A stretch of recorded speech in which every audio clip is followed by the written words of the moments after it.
Hey friends, Christy here with Little Roots Ranch, and happy March. Also, it is pouring outside, which you can probably hear, and to be honest, it's raining a little bit inside. But I am thankful not to be out in the pouring rain. But where I am at is my propagation house, also known as my hothouse.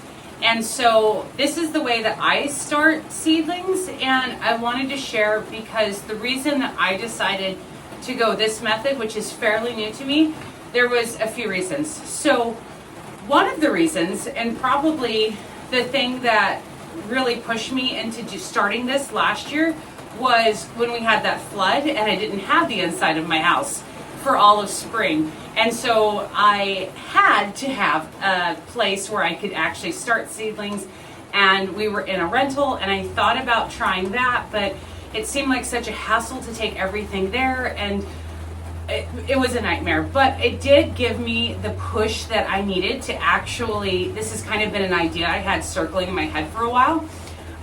The second reason is I have a tiny house, actually. I don't know if it's technically tiny, but it is between tiny and small, and it's perfect for me. I'm a very simple person, but having my seeds starting equipment in there, especially even just one rack, but especially two or multiple, it takes up such a large footprint of my little living room and our living space, you know.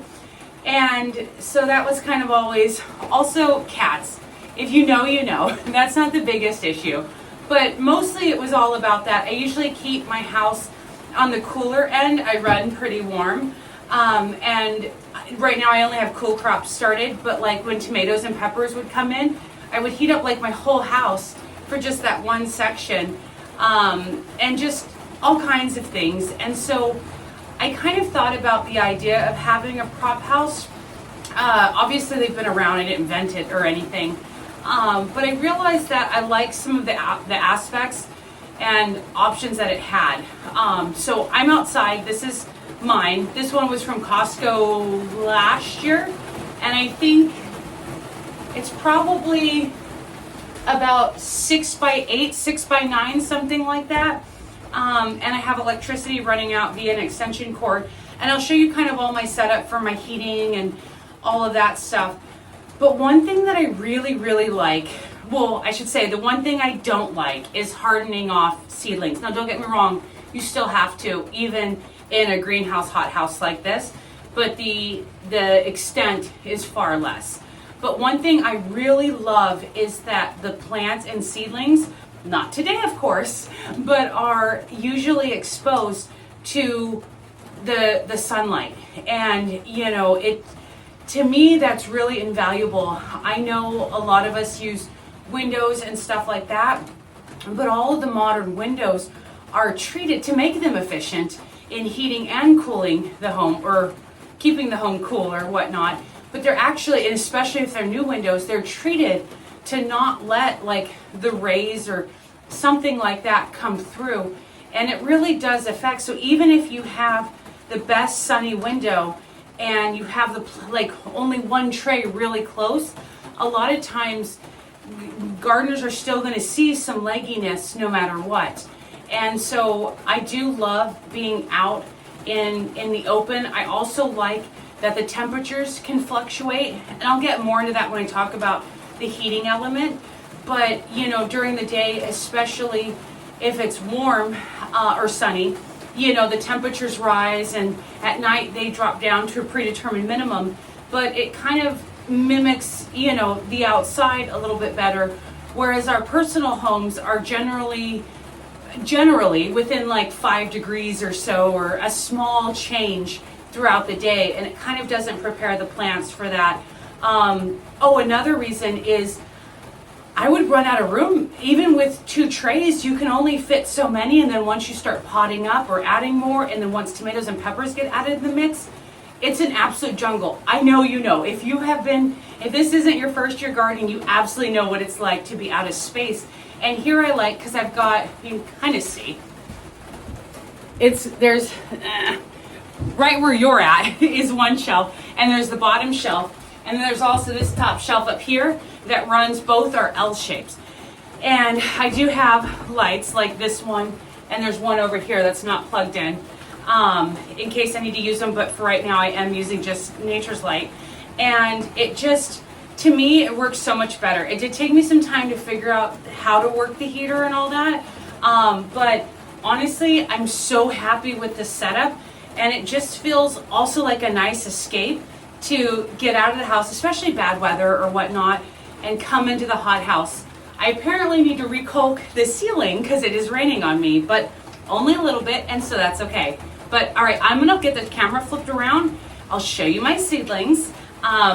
Spoiler alert, not too much is going on just yet. And then I'll show you kind of the system that I use and all that. But okay, just a moment. So don't mind these. These are rosemary plants that were saved, though I'm not sure how well they're being saved from the greenhouse. But anywho, so these are my seedlings here. I kind of group them together. So these are all of my greens. So you're gonna find lettuce, Asian greens, arugula, Swiss chard, and kale. And then over here we move more into like the brassica or cole crops. So cauliflower, Chinese cabbage, summer cabbage, broccoli, and and more broccoli because I love broccoli. And then over here we get into, these are all my alliums. And so I've got chives, what are they called? The bunching onions and some leeks. And then over here, I don't know, these are a bunch of herbs for the chicken garden. And so, or for the chickens, I mean.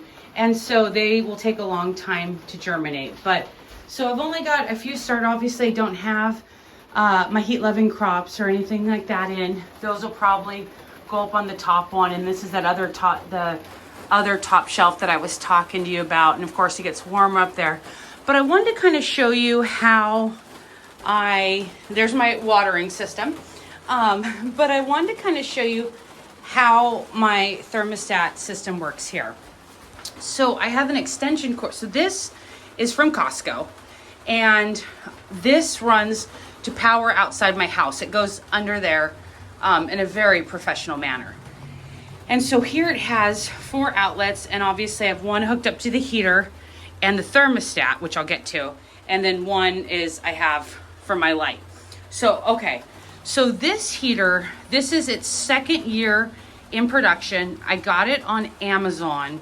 It did come with a timer, but that is not working. So that timer's brand new this year.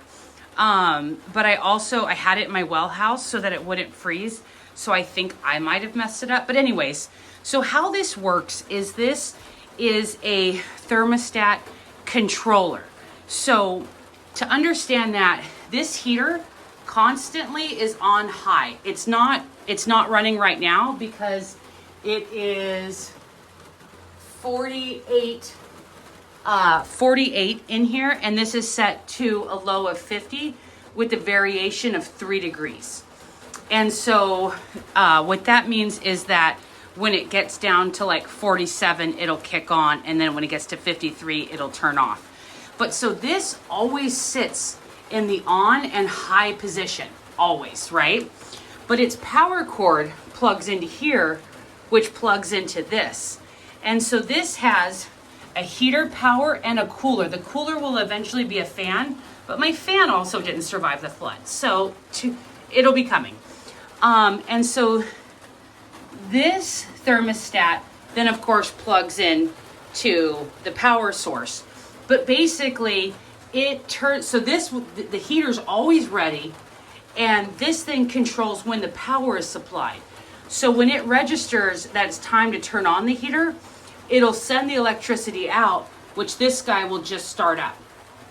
This one, I think there potentially are more professional ones, but I read a lot of reviews, and I got this. None of this is sponsored or anything, but so this is what I'm using. And so currently it's set, like I said, 50 degrees. There is a 3-degree variance. I think I might warm it up just a little bit because my seedlings are germinating pretty slowly. And then for the high end, I have this thing right here, and it's adjustable by spinning. I don't know if you can see this handle thing. If I spin that, but basically what that is wax. And so when it gets really hot, the wax becomes a liquid and it like condenses, which pushes the window open. So basically automatic venting. And then as it gets cooler, the wax starts to harden and pushes it the opposite way and closes the window. So, and then of course I'm missing the fan that'll also help for the seedlings. So, let's see. Oh, I was gonna try and turn my camera around, but apparently I don't know how to do that. Let me just get a new video. Okay, so anyways, that's my seed starting video. Like I said, I don't have a whole lot to show right now. I just got started. It's pouring outside, it's raining inside, which adds to the fun. But I just want to show you what I have going on. I have videos in the past.